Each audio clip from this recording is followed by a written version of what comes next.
নমস্কার বন্ধুরা, কেন্দ্র থেকে রাজ্য সমস্ত কৃষকদের জন্য রয়েছে কিন্তু এই মুহূর্তে দুর্দান্ত এক খুশির খবর। আজ ৯ ফেব্রুয়ারি রবিবার ২০২৫। আপনাদের জন্য রয়েছে কিন্তু বিশাল বড় খুশির খবর। আপনি যদি পশ্চিমবঙ্গ সরকারের ২০২৫ সালের খরিফ মরশুমে টাকা পাওয়ার জন্য উপযুক্ত, এমনকি কেন্দ্র সরকারের পিএম কিষাণ সম্মান নিধির ১৯তম কিস্তির টাকা পেতে চান, তাহলে কিন্তু আজকের এই ভিডিওতে রয়েছে আপনাদের জন্য নতুন আপডেট। তাছাড়া আমাদের দেশের সমস্ত কৃষকরা প্রতি মাসে ৩,০০০ টাকা করে পেনশন পাবেন। কি করে পাবেন, তার জন্য কি কি শর্ত লাগু রয়েছে, কি কি ডকুমেন্টস লাগবে, সমস্ত কিছুই কিন্তু আজকের ভিডিওতে বিস্তারিতভাবে জানাতে চলেছি আপনাদের। তাই আশা করছি আজকের এই গুরুত্বপূর্ণ ভিডিওটি আপনাদের উপকারে নিশ্চয়ই আসবে, তাই ভিডিওটির পাশে থাকুন। আপনি যদি আমার চ্যানেলটি এখনো পর্যন্ত সাবস্ক্রাইব না করে থাকেন, তাহলে বলবো অবশ্যই চ্যানেলটিকে সাবস্ক্রাইব করে পাশে থাকা বেল নোটিফিকেশনটিকে অন করে রাখবেন, যাতে নিত্য নতুন তথ্য আপনার মোবাইলে আগে পৌঁছাতে পারে। আর যারা আমার চ্যানেলটি সাবস্ক্রাইব করে আমার পাশে আছেন, তাদের জানাবো অসংখ্য ধন্যবাদ। চলুন বন্ধুরা, আজকের ভিডিওটি শুরু করা যাক। আজকের ভিডিওতে আপনারা মূলত জানতে চলেছেন কৃষক বন্ধু প্রকল্পের প্রথম কিস্তির টাকা দেওয়ার তারিখ। এমনকি কোন কোন কৃষকরা প্রতি মাসে পেতে চলেছেন ৩,০০০ টাকা। ব্যাপারে কিন্তু আজকের ভিডিওতে আপনাদের ধীরে ধীরে জানাতে চলেছে। বাংলার কৃষকদের উন্নয়নের লক্ষ্যে মমতা বন্দ্যোপাধ্যায় চালু করেছিলেন কৃষক বন্ধু প্রকল্প। এই প্রকল্পের মাধ্যমে কৃষকদের চাষের কাজে সহায়তা করার জন্য বছরে ২টি কিস্তিতে আর্থিকভাবে সহায়তা করে থাকে আমাদের পশ্চিমবঙ্গ সরকার। প্রথম কিস্তি অর্থাৎ খরিফ মরশুমে টাকা দেওয়ার সময় হলো এপ্রিল মাস থেকে শুরু করে সেপ্টেম্বর মাস পর্যন্ত, এবং দ্বিতীয় কিস্তি অর্থাৎ রবি শস্য ফসলের টাকা আপনাদের ব্যাংকের অ্যাকাউন্টে অক্টোবর থেকে পরের বছরের মার্চ মাসের মধ্যেই ক্রেডিট হয়ে যায়। কৃষক বন্ধু প্রকল্পের মাধ্যমে যে সমস্ত কৃষকের ১ একর বা তার বেশি জমি রয়েছে, তারা বছরে ২টি কিস্তিতে খরিফ এবং রবি মরশুম মিলিয়ে ৫,০০০ টাকা করে মোট কিন্তু ১০,০০০ টাকা ওনাদের ব্যাংকের অ্যাকাউন্টে ক্রেডিট হয়। এমনকি যাদের কিন্তু ১ একরের কম জমি রয়েছে, তাদের কিন্তু বছরে ২টি কিস্তিতে ২,০০০ টাকা করে মোট কিন্তু ৪,০০০ টাকা ওনাদের ব্যাংকের অ্যাকাউন্টে ক্রেডিট হয়। এছাড়াও আপনারা জানেন এই প্রকল্পের মাধ্যমে যদি কোনো উপভোক্তা ওনার নামটি কিন্তু কৃষক বন্ধু প্রকল্পে নথিভুক্ত করে থাকেন, যদি উনার বয়স ১৮ থেকে ৬০ বছরের মধ্যে হয়ে থাকে, উনি যদি অকাল মৃত্যুবরণ করেন, তাহলে কিন্তু উনার পরিবারকে ক্ষতিপূরণের টাকা হিসাবে এককালীন ২ লক্ষ টাকা প্রদান করা হয়। তাই কিন্তু রাজ্যের প্রতিটি কৃষকরা কৃষক বন্ধু প্রকল্পের প্রথম কিস্তির জন্য অপেক্ষা করছেন। ২০২৪ সালের প্রথম কিস্তির খরিফ মরশুমের টাকা আপনাদের ব্যাংকের অ্যাকাউন্টে ১৩ জুন ক্রেডিট করা হয়েছিল। বিভিন্ন সূত্র থেকে জানা যাচ্ছে যে ২০২৪ সালে বিভিন্ন ক্ষয়ক্ষতির জন্য কিন্তু আপনারা ২০২৫ সালের খরিফ মরশুমের টাকা এপ্রিল মাসের দ্বিতীয় সপ্তাহের মধ্যেই পেতে চলেছেন। এই কোনো রকম ফাইনাল তারিখ না জানা গেলেও সম্ভাব্য এই কথাটা কিন্তু জানা যাচ্ছে। এমনকি কেন্দ্র সরকারের পিএম কিষাণ সম্মান নিধি প্রকল্পের ১৯তম কিস্তির টাকা কৃষকরা দীর্ঘ অপেক্ষা করছেন, কবে ঢুকছে ওনাদের পিএম কিষাণ সম্মান নিধি প্রকল্পের টাকা। ইতিমধ্যে কিন্তু আপনাদের স্ট্যাটাসে আপডেট চলে এসেছে।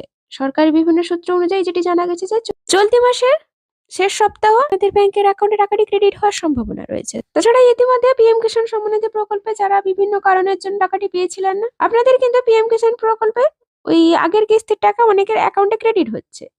২০২৪ সালের নভেম্বর মাসে কৃষকদের অ্যাকাউন্টে রবি মরশুমে টাকা দেওয়া শুরু হয়েছিল। যে সমস্ত কৃষকদের অ্যাকাউন্টে রবি মরশুমে টাকা বিভিন্ন সমস্যার জন্য ক্রেডিট হয়নি, তাদের আবার টাকা দিচ্ছে।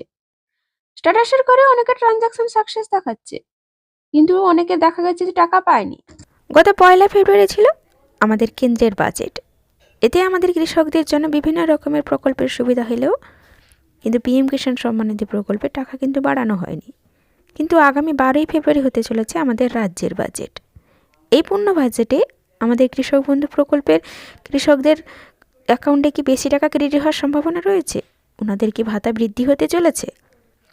তবে সে ব্যাপারে যদিও বা একটি আভাস পাওয়া যায়, কৃষকদের জন্য কিন্তু আর্থিক সহায়তা বৃদ্ধি করা হতে পারে। কিন্তু সাম্প্রতিক সময়ে ক্রমবর্ধমান কৃষির উপকরণ, সার, বীজ, এমনকি জ্বালানির খরচ মাথায় রেখে কৃষক সংগঠনগুলি অর্থের পরিমাণ দ্বিগুণ করার দাবি জানিয়েছে।